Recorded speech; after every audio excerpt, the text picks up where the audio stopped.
नमस्कार, आप देख रहे हैं द बिहार टॉप। मैं हूं आदेश पुरी। देश में एक सबसे ज्वलंत मुद्दा बना हुआ है रोजगार को लेकर। बेरोजगारी लगातार बढ़ते जा रही है और कोरोना काल जो है इसमें इसकी दर में काफ़ी प्रगति की, क्योंकि भर्तियां कम हुई, सारा व्यवस्था ठप रहा।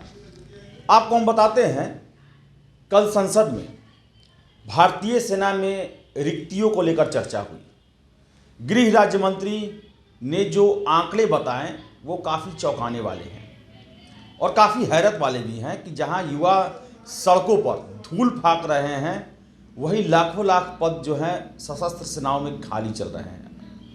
आपको बता दें, जो खबरें निकल के आ रही हैं, जो डिफेंस राज्य मंत्री ने संसद में कहा, उसके मुताबिक 1,35,000 अफसर के पद खाली हैं भारतीय सशस्त्र सेनाओं में।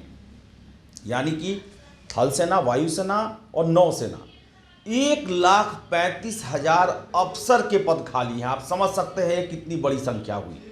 और अकेले थल सेना में 1,18,000 अफसरों का पद खाली है। इसके साथ साथ आपको बता दें कि तीनों सशस्त्र सेनाओं में 1,08,000 के आसपास जवानों के पद खाली हैं। बावजूद इसके वैकेंसी नहीं आ रही है। कुछ महीने पहले केंद्र सरकार ने यह घोषणा किया कि अगले 1-1.5 सालों में 10 लाख नौकरियां दी जाएंगी। लेकिन अगर हम देखें, अफसरों और जवानों की संख्या देखें तो लगभग 2.5 लाख के आसपास पद जो हैं वो सिर्फ सेनाओं में खाली हैं, डिफेंस सेक्टर में खाली हैं। आपको बता दें कि दैनिक जागरण राष्ट्रीय एडिशन में इस खबर को काफ़ी प्रमुखता से दिया गया है और आपको हम बताते हैं इसमें क्या दिया हुआ है। इसमें दिया है कि सरकार ने लोकसभा में बताया कि तीनों सेनाओं में 1,35,000 अफसरों की कमी चल रही है। इनमें अकेले थल सेना में 1,18,000 रिक्तियां हैं। रक्षा राज्य मंत्री अजय भट्ट ने शुक्रवार को लोकसभा में लिखित जवाब में बताया कि इसी साल 30 सितंबर तक नौसेना में 11,587 भारतीय नौसैनिकों की कमी है। इसी तरह भारतीय वायुसेना में भी बहुत सारे पद नहीं भरे जा सके हैं। 1 नवंबर 2022 तक 5,819 एयरमैन और नॉन कॉम्बैट के पद रिक्त हैं। सेना में 1 जुलाई तक लाखों रिक्तियां हैं। जूनियर कमीशन अफसरों और अन्य रैंकों के लिए 40,000 रिक्तियों के विज्ञापन निकाले गए हैं। इस साल भारतीय नौसेना के लिए अग्निवीरों की 3,000 रिक्तियां निकाली गई हैं। इसी तरह वायुसेना के लिए अग्निवीर वायु के लिए 3,000 पदों के लिए विज्ञापन दिए गए हैं। उन्होंने बताया कि जवानों की भर्तियां अग्निवीरों की भर्तियों के जरिए ही हो रही है। अग्निपथ योजना के तहत हर साल तीनों सेनाओं में औसतन 60,000 रिक्तियां निकाली गई हैं। उन्होंने बताया कि 2 साल से अधिक समय तक कोविड के कारण भर्तियों पर रोक के चलते भारतीय सेना में 1,08,685 जवानों की कमी हो गई है।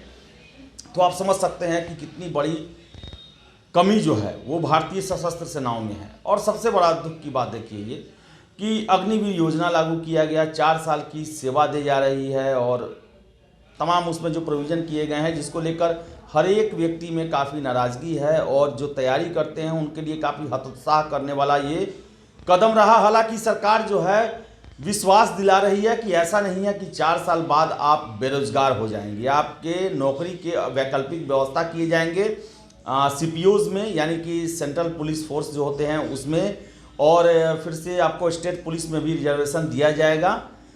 लेकिन इन सब के बावजूद ये जहां अभी हम देख रहे हैं कि भारत का जो विदेश नीति है और जो पड़ोसी राज्यों के साथ संबंध है उसमें काफ़ी उतार चढ़ाव आ रहे हैं। चीन के साथ हमारी लगातार झड़पें बढ़ते जा रही हैं, रिश्ते तनावपूर्ण हैं, तो पाकिस्तान तो हमारा शाश्वत शत्रु ही हैं।